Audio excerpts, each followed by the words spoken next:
Good morning students. आज हम class 9th में लेसन नंबर 8 गुलमर्ग की खिड़की से एक रात के बारे में समझेंगे।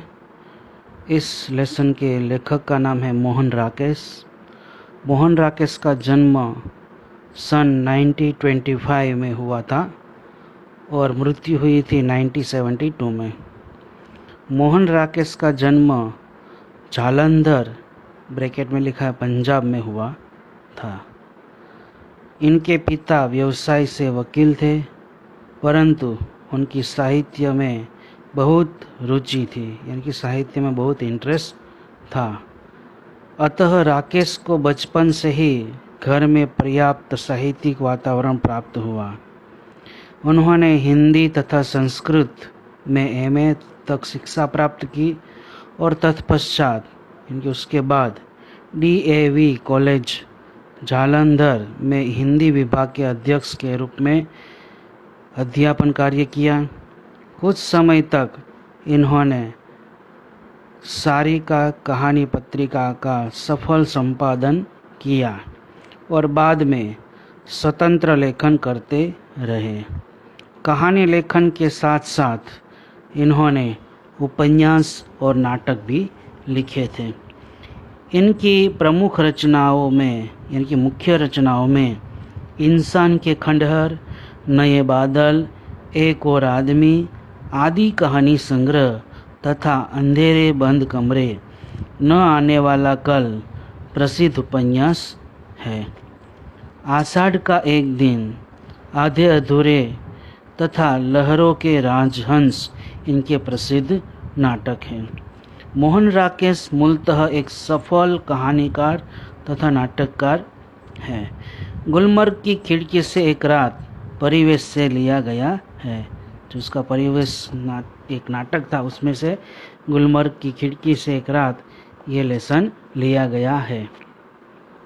इस यात्रा वृत्तांत में लेखक ने गुलमर्ग के प्राकृतिक सौंदर्य का स्वानुभूत विवरण प्रस्तुत किया है।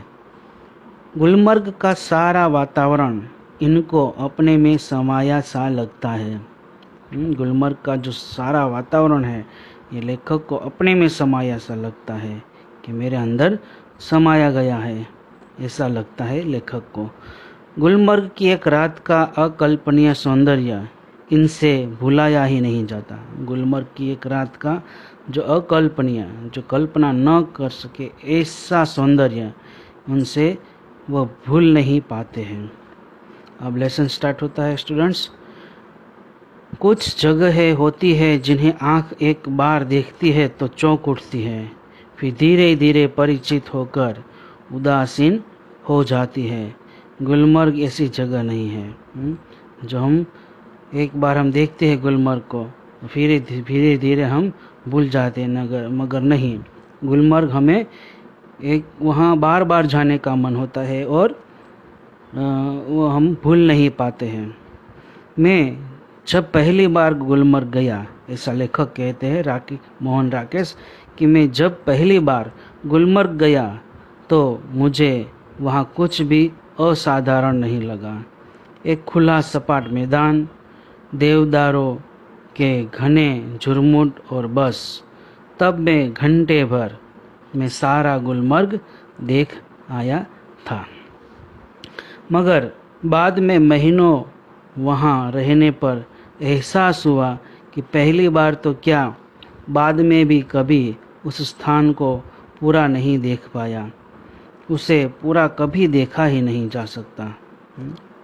शायद यही कारण है कि गुलमर्ग में रहकर वहाँ के साथ व्यक्ति की आत्मीयता धीरे धीरे इतनी गहरी हो जाती है कि वह अपने को भी उस सपाट मैदान के एक हिस्से के रूप में ही देखने लगता है। कांपती तितलियों, उठते बादलों और बर्फ से चमकती पहाड़ियों की तरह। दूसरी ओर वह पूरा विस्तार, पूरा एरिया जिसमें वह स्वयं भी रहता है, उसे अपने में समाया सा लगता है। सूर्योदय और सूर्यास्त दोनों संध्याएं, घना कोहरा, पीली धूप और सब कुछ। इसलिए जब व्यक्ति गुलमर्ग से चलता है तो एहसास होता है अपने से ही बिछुड़ने का। जब गुलमर्ग से निकलता है तब एहसास उसको होता है व्यक्ति को कि अपने से ही बिछुड़ने का, अपने उस रूप से जो कि इतना परिचित होते हुए भी सदा अपरिचित बना रह जाता है। उससे वो जानता है, पहचानता है उस जगह को, फिर भी वह अनजान बन जाता है कि उसको बार बार वह जगह देखने का मन होता है। गुलमर्ग में सपने फूल बनकर उगते हैं।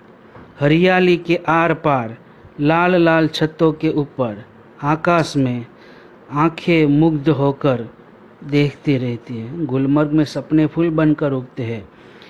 हरियाली के आर पार, लाल लाल छतों के ऊपर, आकाश में आंखें मुग्ध होकर देखती रहती हैं और फूलों में नए नए रंग भर जाते हैं।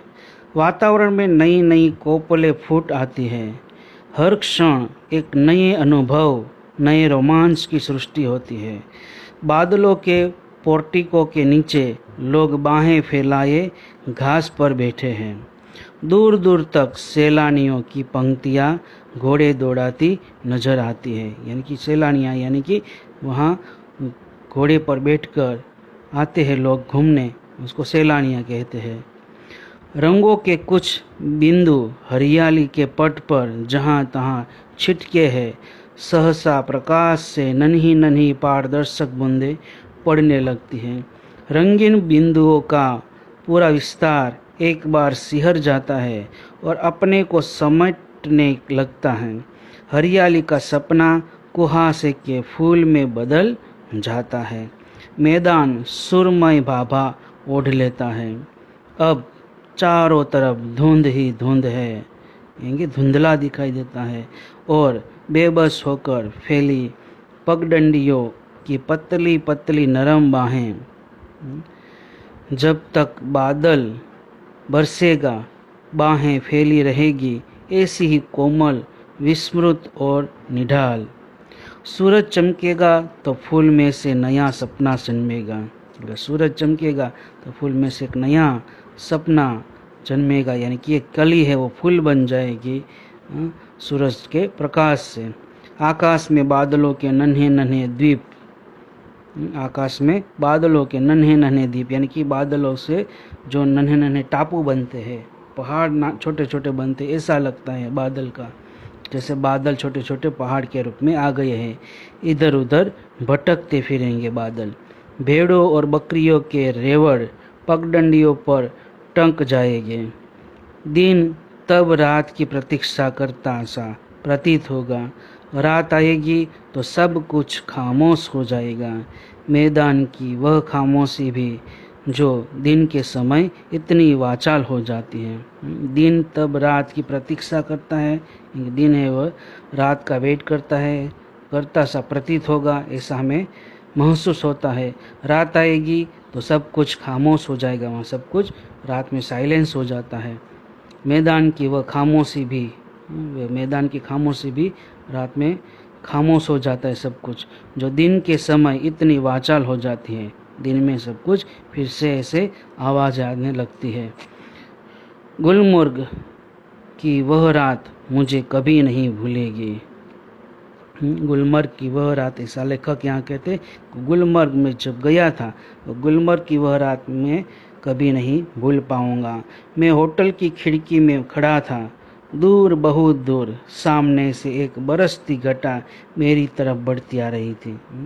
होटल की खिड़की से मैं खड़ा था और दूर, बहुत दूर से, सामने से एक बरसती घटा मेरी तरफ बढ़ती आ रही थी। हवा भी बढ़ती आ रही थी। मैं प्रतीक्षा कर रहा था, मैं वेट कर रहा था कि कब वह मुझ पर पहुँचे, कब वह मुझ तक पहुँचे, वह हवा का झोंका, और मुझे अपने में लपेट ले और मैं मुझ में समा जाए।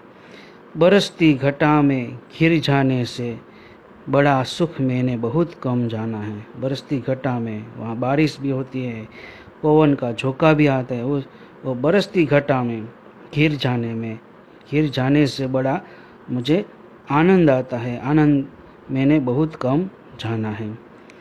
घटा ऊपर से घिर आए और हवा की घटा, पवन की घटा ऊपर से घिर आए मुझ पर और व्यक्ति को छोटा करके उस पर छा जाए। और व्यक्ति को छोटा करके, इतनी बड़ी घटा आती है हवा की, बारिश की, कि व्यक्ति को, मनुष्य को छोटा कर दे और अपने मनुष्य के ऊपर से चली जाती है वह घटा, जो व्यक्ति को भी छोटा करके उस पर छा जाए, वैसी घटा।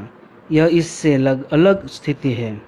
इस बार आती हुई घटा का हर संकेत मेरे सामने था। इस बार आती हुई घटा का हर संकेत मेरे सामने था और मैं उसके बराबर का होकर अपनी खिड़की में खड़ा उसे बुला रहा था। उस घटा को मैं उसके बराबर होकर मैं उसको घटा को बुला रहा था कि आ आ आ, मैं तुझसे कमज़ोर नहीं हूँ। हवा तेज थी मगर घटा तेजी से नहीं बढ़ रही थी। हालांकि तूफान बहुत उठा हुआ था वहाँ। बार बार जोर की गरज होती थी जिससे धरती और आकाश की सिराएं कांप जाती थी। तूफान आता था, तूफान बहुत उठा था, बार बार जोर की गर्जना होती थी जिससे धरती और आकाश की सिराएं कांप जाती थी। बार बार सामने के चित्रपट पर बिजली कौंधती थी और प्रकाश का वह भयानक विस्फोट हर चीज़ को नंगा कर जाता था। यानी कि प्रकाश का वह भयानक विस्फोट होता था जब बिजली होती थी तब गुलमर्ग में, तो हर चीज़ दिखाई देती थी, यानी कि हर चीज़ को नंगा कर जाता था, यानी कि हर चीज़ दिखाई देती थी जैसे दिन हो जाता है, ऐसा दिखाई देता था। मैं खुश था कि थोड़ी देर में ये बूंदें मेरे ऊपर बरसेगी, बिजलियों का यह कहर मेरे ऊपर टूटेगा। मैं बाहें फैलाकर सामने से उसे अपने ऊपर लेने के लिए तैयार था, मगर अचानक हवा रुक गई। बढ़ता हुआ तूफान जहाँ का तहाँ ठिठक गया और दूर ही पर कटे पक्षी की तरह दम तोड़ने लगा। वह तूफान जैसे कटा हुआ पक्षी दम तोड़ने लगता है। बिजली की सांस रुकने लगी और मेरी भी सांस रुकने लगी, ऐसा लेखक यहाँ कहते हैं।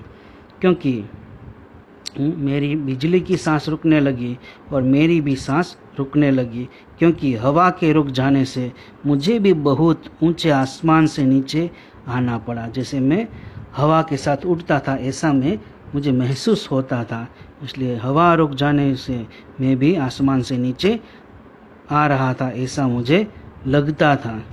तूफान का जोम उतर गया, तूफान का जो जोर था वो उतर गया और उसके साथ ही मेरा भी जोम उतर गया, ऐसा लेखक यहाँ कहते हैं। मैं उसके बराबर का कभी नहीं हो सका, उस तूफान के बराबर का मैं नहीं हो सका। वे ऐसे क्षण थे जो जीवन में 2-1 बार ही आते हैं। वे ऐसे क्षण थे, ऐसे समय था जीवन में 2-1 बार ही आते हैं। गुलमर्ग में रहते हुए ऐसे क्षण हर किसी के जीवन में किसी न किसी रूप में अवश्य आते होंगे। गुलमर्ग में रहते हुए ऐसे क्षण हर किसी के जीवन में किसी न किसी रूप में अवश्य आते होंगे। तभी तो मुद्दत यानी समय मुद्दत तक वहाँ रह चुकने पर भी कोई आकर्षण व्यक्ति को फिर खींचकर वहाँ ले जाता है। तभी तो मुद्दत तक वहाँ वह रह चुकने पर भी कोई आकर्षण व्यक्ति को फिर खींचकर वहाँ ले जाता है। ऐसी गुलमर्ग वहाँ की जगह है, वरना वहाँ है क्या, एक खुला सपाट मैदान जहाँ ज़्यादा गोल्फ खेली जा सकती है। व्यक्ति क्यों बार बार वहाँ जाना चाहता है, क्या गोल्फ खेलने के लिए ही?